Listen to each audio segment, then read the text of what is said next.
రాష్ట్రంలో త్వరలో MPTC ZPTC ఎన్నికలు జరగనున్నాయి. ఎలక్షన్స్ కు సంబంధించిన ఏర్పాట్లలో అధికారులు స్పీడప్ పెంచారు. ఈ క్రమంలో బ్యాలెట్ పేపర్ల కలర్లను ఫైనల్ చేశారు. ఎంపీటీసీకి గులాబీ, జెడ్పీటీసీకి తెలుపు రంగు బ్యాలెట్ వినియోగించనున్నారు.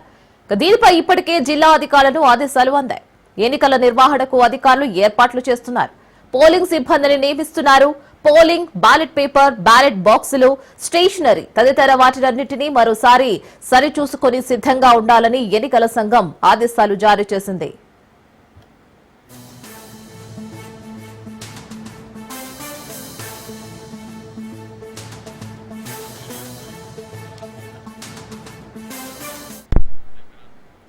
ఇక రాష్ట్రంలో జెడ్పీటీసీ, ఎంపీటీసీ ఎన్నికలు జరగనున్నాయి. ఎలక్షన్స్ కు సంబంధించి ఏర్పాట్ల గురించి పూర్తి డీటెయిల్స్ మా ప్రతినిధి రాజు అందిస్తారు. రాజు, తెలంగాణలో ఎంపీటీసీ, జెడ్పీటీసీల ఎన్నికలు త్వరలో జరగబోతా ఉన్నాయి. దీనికి సంబంధించిన షెడ్యూల్ త్వరలోనే రాబోతుందని చెప్పేసి కూడా ప్రభుత్వ వర్గాల నుంచి సమాచారం అందుతా ఉంది. ఏదైతే గవర్నర్ దగ్గర ఆర్డినెన్స్ ముసాయిదా ఏదైతే పెండింగ్ లో ఉందో బీసీ రిజర్వేషన్లకు సంబంధించి, పంచాయతీరాజ్ చట్టగారులకు సంబంధించి రాష్ట్ర ప్రభుత్వం పంపిన ఏదైతే ఉందో దానికి సంబంధించి 1-2 రోజుల్లో క్లారిటీ వచ్చే అవకాశం కనిపిస్తా ఉంది. ఇంకా అది రాగానే ఇమీడియట్ గా ఇటు ఎంపీటీసీ, జెడ్పీటీసీల ఎన్నికకు సంబంధించి ఏర్పాట్లు పూర్తి చేయాలని చెప్పేసి ఇప్పటికే అధికారులకు ఆదేశాలు జారీ చేసినట్టుగా తెలుస్తా ఉంది. రాష్ట్ర ఎన్నికల సంఘం ఇప్పటికే అధికారులకు ఆదేశాలు జారీ చేసింది. మరొక వైపు బ్యాలెట్ పేపర్ల రంగులను కూడా ఇప్పటికే ఎన్నికల సంఘం ఖరారు చేయడం జరిగింది. ఎంపీటీసీ ఎన్నికలకు సంబంధించి గులాబీ రంగు బ్యాలెట్ పేపర్, అదేవిధంగా జెడ్పీటీసీకి సంబంధించి తెలుపు రంగు బ్యాలెట్ పేపర్లను ఇప్పటికే సిద్ధం చేసుకోవాలని చెప్పేసి కూడా ఇప్పటికే ఎన్నికల సంఘం అయితే అధికారులకు ఆదేశాలు జారీ చేయడం జరిగింది. దీంతో పాటు ఇటు బ్యాలెట్ సంబంధించి బ్యాలెట్ బాక్సులు, స్టేషనరీలను కూడా సిద్ధం చేసుకోవాలని చెప్పి కూడా అధికారులకు ఆదేశాలు కూడా జారీ చేయడం జరిగింది. మరొక వైపు ఇటు జిల్లా ఎన్నికల అధికారులకు ఇప్పటికే ఇంటి నుంచి ఆదేశాలు జారీ చేసిన నేపథ్యంలో మరొక వైపు ఇంతకు ముందే ప్రభుత్వమే ఇప్పటికే ఎంపీటీసీలకు సంబంధించి, జెడ్పీటీసీలకు సంబంధించి స్థానాలను కూడా ఇటీవలే ఖరారు చేయడం జరిగింది. రాష్ట్రంలో 566 జెడ్పీటీసీలు ఉన్నాయి. అదేవిధంగా ఎంపీటీసీలు 5773 ఎంపీటీసీలు ఉన్నాయి. 566 ఎంపీపీలు ఉన్నాయి. దీనికి సంబంధించి ఇప్పటికే స్థానాలను కూడా ఖరారు చేసిన నేపథ్యంలో గవర్నర్ దగ్గర ఏదైతే ఆర్డినెన్స్ ఆమోదం పొందగానే ఇమీడియట్ గా దీనికి సంబంధించి ఎన్నికల సంఘం షెడ్యూల్ విడుదల చేసే అవకాశం కనిపిస్తా ఉంది. మొదటగా ఈ ఎంపీటీసీల, జెడ్పీటీసీల ఎన్నికలు జరిగిన తర్వాత సర్పంచ్ ఎన్నికలకు రాష్ట్ర ప్రభుత్వం వెళ్లే అవకాశం అయితే మనకు కనిపిస్తా ఉంది. సెప్టెంబర్ 30వ తేదీలోపు అన్ని ఎన్నికలను కూడా పూర్తి చేసేందుకు రాష్ట్ర ప్రభుత్వం ఇప్పటికే కసరత్తు చేస్తా ఉంది. మరొక వైపు రాష్ట్ర ఎన్నికల సంఘం అయితే ఇప్పటికే జిల్లా అధికారులకు, కలెక్టర్లకు ఆదేశాలు జారీ చేయడం జరిగింది. బ్యాలెట్ రంగు గుర్తులు కూడా ఫైనల్ చేయడం జరిగింది. ఇప్పటికే ఈ ఎన్నికలకు సంబంధించి కొన్ని గుర్తులు ఏదైతే ఎన్నికల సంఘం వెబ్సైట్ లో ఉంటాయో ఆ గుర్తులను కూడా ఇప్పటికే విడుదల చేయడం జరిగింది. ఆ గుర్తులు, అదేవిధంగా బ్యాలెట్ పేపర్లు కూడా ఇవన్నీ కూడా సిద్ధం చేసుకోవాలని చెప్పేసి ఇప్పటికే ఎన్నికల అధికారులు రాష్ట్ర అధికారులకు ఇప్పటికే ఆదేశాలు జారీ చేసిన నేపథ్యంలో దీనికి సంబంధించి వడివడిగా అయితే అడుగులు అయితే పడతా ఉన్నాయి. రాష్ట్ర ఏదైతే గవర్నర్ దగ్గర ఉన్నటువంటి ఆర్డినెన్స్ ఆమోదం పొందగానే ముందుగా ఎంపీటీసీలు, జెడ్పీటీసీల ఎన్నికలకు సంబంధించి షెడ్యూల్ విడుదల అవకాశం అయితే మనకు కనిపిస్తా ఉంది. Right Raju, thank you for the update.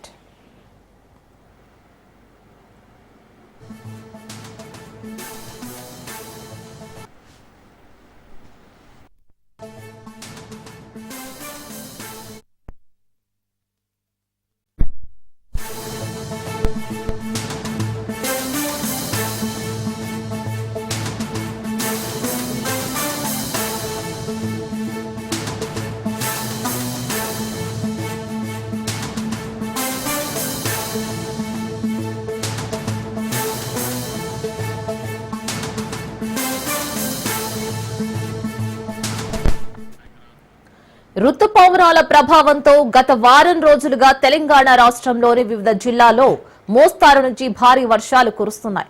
ముఖ్యంగా హైదరాబాద్ పరిసర ప్రాంతాల్లో అయితే గత 3 రోజులుగా భారీ వర్షాలు కురవడంతో రైతులు ఆనందం వ్యక్తం చేస్తున్నారు. మరి ఈ క్రమంలో రాష్ట్ర ప్రజలకు వాతావరణ శాఖ అలర్ట్ జారీ చేసింది. దక్షిణ కర్ణాటక నుంచి తెలంగాణ మీదుగా కోస్తాంధ్ర వరకు ఉపరితలంలో ఏర్పడిన ద్రోణి ప్రభావంతో మరో 4 రోజుల పాటు విస్తారంగా వర్షాలు కురుస్తాయని వాతావరణ శాఖ అంచనా వేసింది.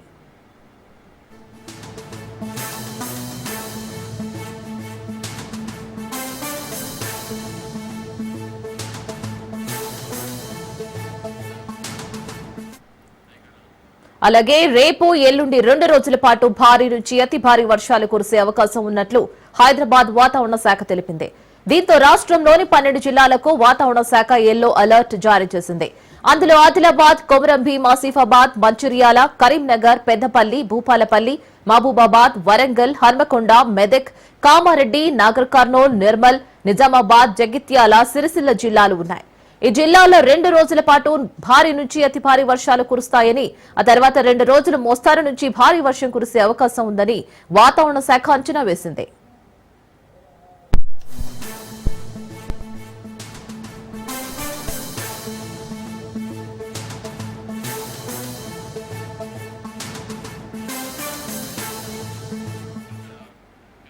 సో మరిన్ని వెదర్ రిపోర్ట్స్ మా ప్రతినిధి సైదులు అందిస్తారు. సైదులు, రీనా, తెలుగు రాష్ట్రాల్లో మరో 4 రోజుల పాటు తెలంగాణలో ముఖ్యంగా మోస్తారు నుంచి భారీ వర్షాలు కురుస్తాయని వాతావరణ శాఖ వెల్లడించింది. ఇప్పటికే గ్రేటర్ హైదరాబాద్ పరిధిలో భారీ వర్షపాతం నమోదైంది. అయితే మిగిలిన కొన్ని జిల్లాలకు ఈ రోజు, రేపు, ఎల్లుండి మరో 3 రోజుల పాటు కూడా భారీ వర్షాలు ఉంటాయని చెప్పేసి ఎల్లో అలర్ట్ జారీ చేసింది. ఎల్లో అలర్ట్ జారీ చేసిన జిల్లాల్లో ముఖ్యంగా చూస్తే ఆదిలాబాద్, కొమరంభీం, ఆసిఫాబాద్, మంచిర్యాల, కరీంనగర్, పెద్దపల్లి, భూపాలపల్లి, మహబూబాబాద్, వరంగల్, హన్మకొండ, మెదక్, కామారెడ్డి, నాగర్ కర్నూల్, నిర్మల్, నిజామాబాద్, జగిత్యాల, సిరిసిల్ల జిల్లాలకు ఎల్లో అలర్ట్ ఉంది. అయితే ఈ ప్లేస్లలో ముఖ్యంగా భారీ వర్షాలు కురుస్తాయని వాతావరణ శాఖ వెల్లడించింది. అయితే గంటకు 30 నుంచి 40 కిలోమీటర్ల వేగంతో వీదురుగాలులు వీస్తాయని చెప్పేసి, అదేవిధంగా ఉరుములు మెరుపులతో కూడిన వర్షపాతం నమోదయ్యే అవకాశం ఉంటుందని, అందుకు ప్రజలంతా కూడా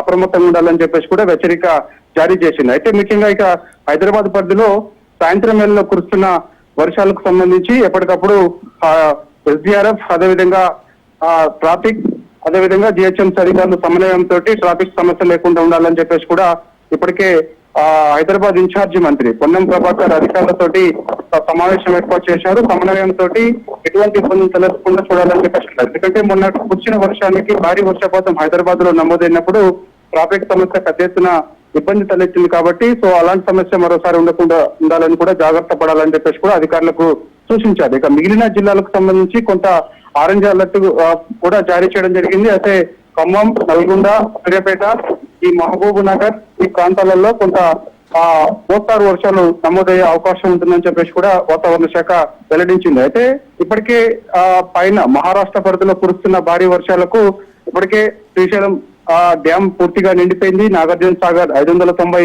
అడుగులు ఉండగా ఇప్పటికే 580 అడుగులకు నీటి మట్టం చేరింది. కాబట్టి సో ఇప్పుడు కుడి ఎడమ కాలం కూడా నీరు ఇచ్చే అవకాశం ఉంది. ఈ రోజు నుంచి లేదా రేపు నుంచి కూడా ఇచ్చే అవకాశం ఉన్నట్టు కూడా మనకైతే సమాచారం. కాబట్టి సో ఇక 3 రోజుల పాటు తెలంగాణలో భారీ వర్షాలు ఉన్న నేపథ్యంలో ప్రజలందరూ కూడా కొంత అప్రమత్తంగా ఉండాల్సిన అవసరం ఉందని చెప్పేసి కూడా వాతావరణ శాఖ హెచ్చరిక జారీ చేసింది. Right Saidulu, thank you for the update.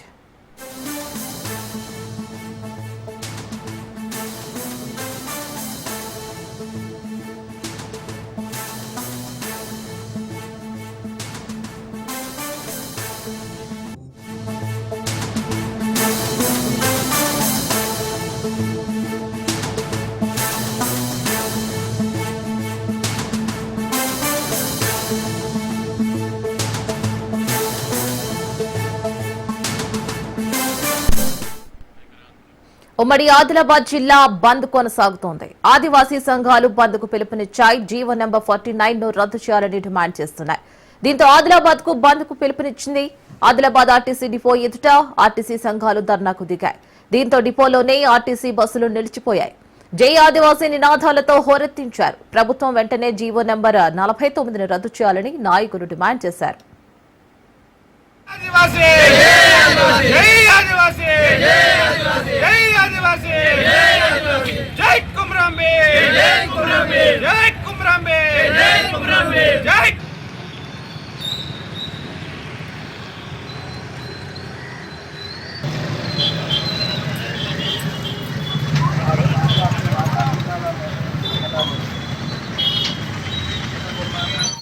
9 జీవోని ఇవాళ కేంద్రంలో బీజేపీ ప్రభుత్వం, రాష్ట్రంలో కాంగ్రెస్ ప్రభుత్వం ఇవాళ 49 జీవోలను ఎక్కడైతే ఏదైతే ఆసిఫాబాద్ కుమ్రంభీం జిల్లా ఉందో అక్కడ 340 గ్రామాలు ఉన్నాయో వీటిని తరలించడానికి ఇలా ముక్త ఖండంతో కేంద్ర రాష్ట్ర ప్రభుత్వాలు ఇలా కంకణం గట్టి ఎక్కడైతే ఆదివాసీ గిరిజన నేతలు ఉన్నారో అందరినీ తరలించాలనే ఉద్దేశంతో ఈరోజు మరి ఈ యొక్క 49 జీవోని ఇలా మరి ప్రవేశపెట్టడం జరిగింది. మేము దీన్ని తీవ్రంగా ఖండిస్తూ మొన్ననే మరి ఇన్ఛార్జి మంత్రులు జూపల్లి కృష్ణారావు గారు రావడం జరిగింది. ఆ రోజు కూడా మా యొక్క అన్ని సంఘాల ఆధ్వర్యంలో తుడుందెబ్బ కానీ అన్ని సంఘాలు ఉన్నటువంటి ఆధ్వర్యంలో ఆ రోజు కూడా రిప్రజెంటేషన్ ఇవ్వడం జరిగింది. జియో మరి మంత్రి గారు ఏమన్నారు, నేను రాగానే నేను జియో చూసిన ఆ జియో గురించి నాకు తెలవడం అని చెప్పడం జరిగింది. అయ్యా మంత్రి గారు, అయ్యా రాష్ట్ర మంత్రులు, ఇక్కడ ఉన్నటువంటి అందరూ కూడా ప్రభుత్వాలు ఒకటే విన్నపిస్తున్నాము, మేము అమాయక గిరిజన ఆదివాసులం, గిరిజన నేతలు కూడా ఇక్కడ నివసిస్తున్నారు, అందరికీ ఈ యొక్క 49 జియో నష్టం కలిగిస్తుంది కాబట్టి వెంటనే దీన్ని రద్దు చేయాలి. రద్దు చేయకపోతే హైదరాబాద్ కూడా ఇందిరా పార్క్ దగ్గర కూడా మేము ధర్నా చేయటందుకు సిద్ధంగా ఉన్నామని తెలియజేస్తూ ఈ విధంగా మేము మా యొక్క తుడుందెబ్బ రాష్ట్ర అన్ని సంఘాల ఆధ్వర్యంలో కూడా మేము డిమాండ్ చేస్తూ మేము విన్నవిస్తున్నాము.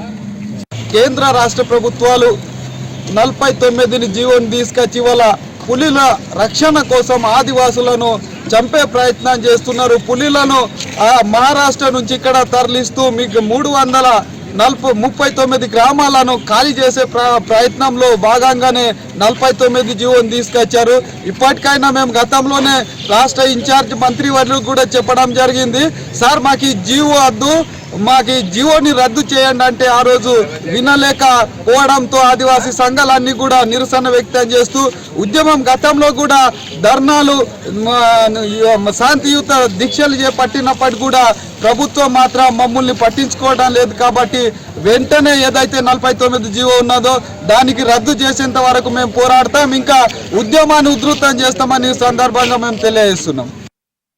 49 జీవో గత ప్రభుత్వం అమలు చేయనటువంటి జీవోని ఇప్పుడు ఉన్నటువంటి ప్రభుత్వం అమలు చేయడం ఇక్కడ ఉన్నటువంటి ఆదివాసులకు మరియు మన గిరిజనేతలకు కూడా ఇలాంటి ఈ 49 జీవో ద్వారా చాలా నష్టం. కాబట్టి అప్పట్లో ఉన్నటువంటి ప్రభుత్వాలను చూసన్నా మీరు ఇప్పుడు ఉన్నటువంటి ప్రభుత్వం మీరు నేర్చుకోవాల్సిన అవసరం ఉన్నది. ఎందుకంటే గతంలో 75 సంవత్సరం వచ్చి 75 సంవత్సరాలు అయినప్పటికీ కూడా ఏ ప్రభుత్వాలు ఆదివాసులకు నష్టం చేయదు. కానీ ఇప్పుడు ఉన్నటువంటి ఈ కాంగ్రెస్ ప్రభుత్వం ఏదైతే ఎక్కడైతే అమాయకులు ఆదివాసులు ఉంటారో వాళ్లకు కైగార్యం పేరిటతోని ఇవాళ మోసం చేస్తున్నారు. ఇవాళ చూస్తున్నప్పుడు అయితే ఇక్కడ తాడోబా మహారాష్ట్ర బార్డర్ ఉన్నటువంటి తాడోబా ఈ కన్జర్వేషన్ యాక్ట్ని తప్పకుండా దీనికి మేము ఆదివాసీ సంఘాల ఆధ్వర్యంలో ఈరోజు మొత్తం ఉమ్మడి ఆదిలాబాద్ జిల్లా పిలుపునివ్వడం జరిగింది.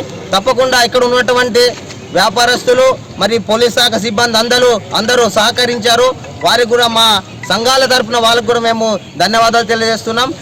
ఈ జీవోను 49 జీవోను వెంటనే రద్దు అయ్యేంత వరకు మేము ఈ ఆదివాసీ సంఘాలు కలిసికట్టుగా మేము పోరాడవలసి చేస్తున్నామని మేము డిమాండ్ చేస్తున్నాం. మరి ఆదిలాబాద్ లో కొనసాగుతున్న బంద్ ఆదివాసీ సంఘాలు ధర్నా చేపట్టాయి. దీనికి సంబంధించి పూర్తి డీటెయిల్స్ మా ప్రతినిధి అరుణ్ కుమార్ అందిస్తారు. అరుణ్ కుమార్,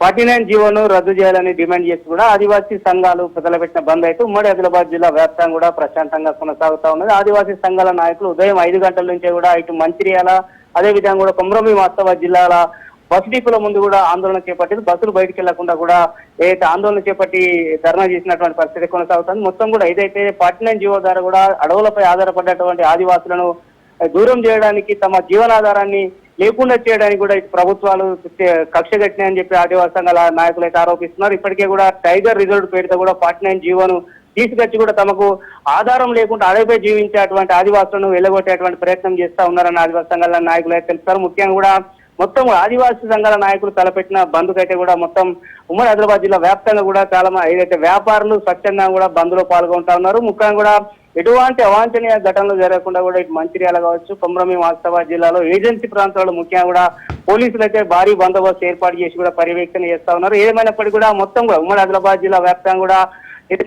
ఆదివాసీ సంఘాల నాయకులు తలపెట్టిన బంద్ అయితే ప్రశాంతంగా కొనసాగుతుంది. ముఖ్యంగా కూడా 49 జీవోను రద్దు చేయాలనైతే ఏదైతే ఆదివాసీ సంఘాల నాయకులు అయితే డిమాండ్ చేస్తా ఉన్నారు. ఏదేమైనప్పటికీ కూడా ఏదైతే బస్సులను కూడా కొన్ని బస్సులను అయితే మారుమూల ప్రాంతాలకు పంపడానికి కూడా ఏదైతే ఆర్టీసీ అధికారులు కూడా నిరాకరిస్తా ఉన్నారు. ముఖ్యంగా కూడా బస్సులు బయటికి వెళ్లకుండా కూడా బస్ డిపోల ముందే కూడా ఆందోళన అయితే ఇప్పటికి కూడా కొనసాగుతున్నట్టు మా అస్మాబాద్ కావచ్చు, అదే ఆదిలాబాద్ డిపోల ముందు కూడా ఏదైతే ఆదివాసీ సంఘాల నాయకులు అయితే ఆందోళన చేపట్టినటువంటి పరిస్థితి అయితే కొనసాగుతుంది. ఇదే మరి కూడా ఉమ్మడి ఆదిలాబాద్ జిల్లా వ్యాప్తంగా కూడా పార్టీ జీవోను రద్దు చేయాలనేది ఆదివాసీ సంఘాలు తలపెట్టిన బంద్ అయితే ప్రశాంతంగా కొనసాగుతుందని చెప్పొచ్చు. Right Arun Kumar, thank you.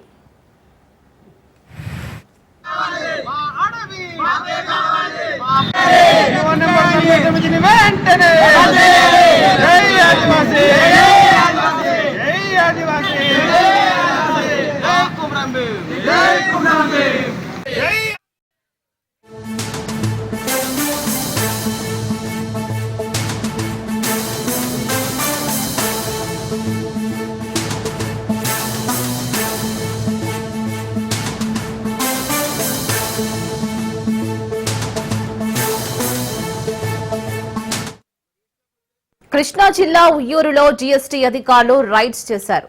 పలు మొబైల్ షాపుల్లో అధికారులు సోదాలు నిర్వహించారు. కొనుగోళ్ల పత్రాలు, అమ్మకం వివరాలపై ఆరా తీశారు. పలు పత్రాలు స్వాధీనం చేసుకున్నారు.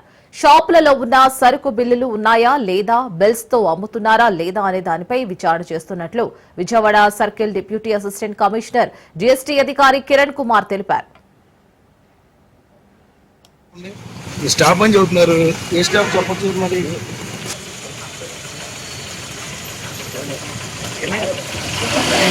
ఏ స్టాఫ్ ఈ స్టాఫ్ అనుకుంటారా మీరు? మరి ఏ స్టాఫ్ అంటే మేము అడిగేది. మీరు వీడియో ఆపండి, చెప్పండి. వీడియో ఆపండి. మీరు ఏ స్టాఫ్ చెప్పండి. ఈ స్టాఫ్ అని చెబుతున్నారు, ఏ స్టాఫ్ చెప్పచ్చు మరి?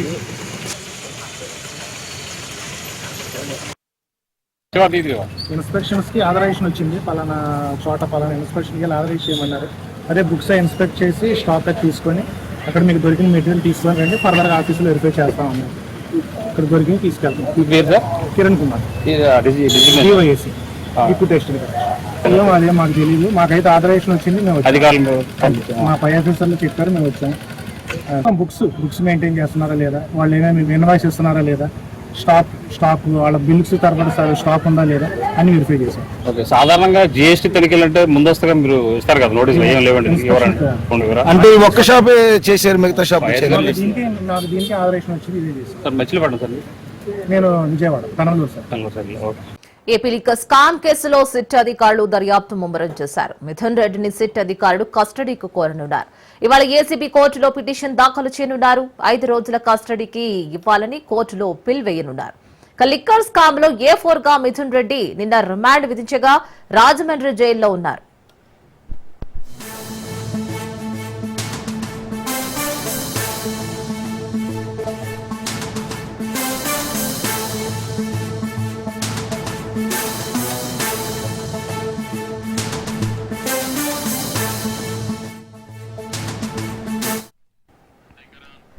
ఏపీ లిక్కర్ స్కామ్ కేసులో సిట్ అధికారులు దర్యాప్తు ముమ్మరం చేశారు. మిథున్ రెడ్డిని సిట్ అధికారులు కస్టడీకి కోరనున్నారు. ఇవాళ ఏసీబీ కోర్టులో పిటిషన్ దాఖలు చేయనున్నారు. 5 రోజుల కస్టడీకి ఇవ్వాలని కోర్టులో పిల్ వేయనున్నారు. లిక్కర్ స్కామ్ లో A4 గా మిథున్ రెడ్డి ఉన్నారు. నిన్న రిమాండ్ విధించగా రాజమండ్రి జైల్లో ఉన్నారు.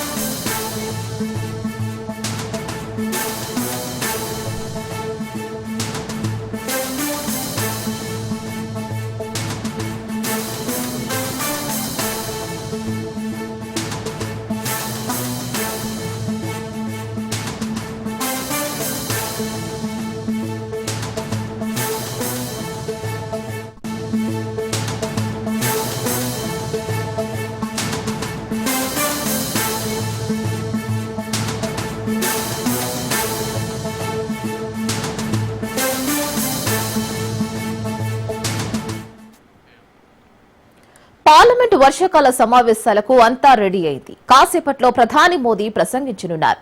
పార్లమెంట్ సమావేశాల నేపథ్యంలో ఉదయం 11 గంటల నుంచి సమావేశాలు ప్రారంభం కానున్నాయి.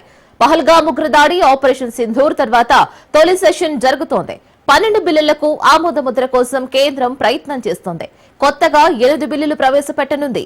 పహల్గామ్ దాడి, ఆపరేషన్ సింధూర్ పై కాంగ్రెస్ వాయిదా తీర్మానం ఇచ్చింది. ట్రంప్ మధ్యవర్తిత్వంపై విపక్షాలు ప్రశ్నించనున్నాయి. ప్రధాని సమాధానం చెప్పాలని పట్టుబట్టే అవకాశం ఉంది. అటు ఆపరేషన్ సింధూర్ పై చర్చకు సిద్ధమని కేంద్రం ప్రకటించింది.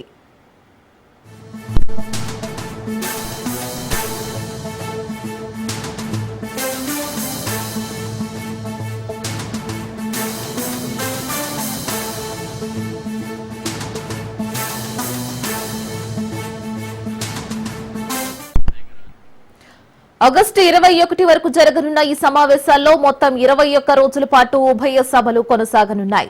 పహల్గామ్ ఉగ్రదాడి, ఆపరేషన్ సింధూర్ తర్వాత తొలిసారి జరగనున్న ఈ సమావేశాలు వాడివేడిగా కొనసాగే అవకాశాలు కనిపిస్తున్నాయి. ఈ సెషన్లో 8 కొత్త బిల్లులతో పాటు 17 బిల్లులను ప్రవేశపెట్టాలని కేంద్ర ప్రభుత్వం యోచిస్తోంది.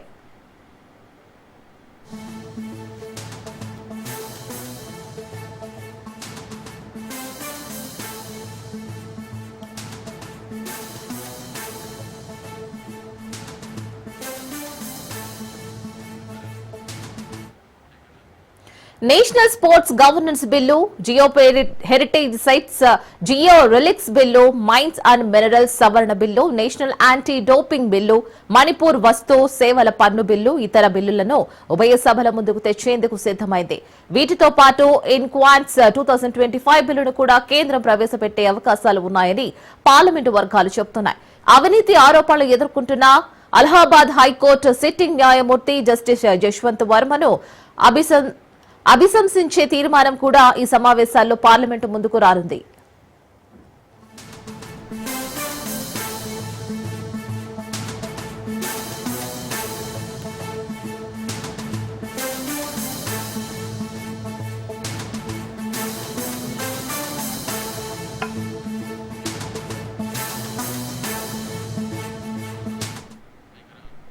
ఆపరేషన్ సింధూర్ తర్వాత ప్రత్యేక సమావేశాలు ఏర్పాటు చేయాలని ఇండియా బ్లాక్ పార్టీలు పట్టుబట్టాయి. కానీ కేంద్ర ప్రభుత్వం ఈ విజ్ఞప్తులను పక్కన పెట్టింది. భారత్ పాక్ యుద్దంలో 5 యుద్ద విమానాలు నేలకూలాయని అమెరికా అధ్యక్షుడు డొనాల్డ్ ట్రంప్ చేసిన వ్యాఖ్యలు, కాల్పుల విరమణ కమెంట్స్ పై ప్రతిపక్షాలు నిలదీయనున్నాయి.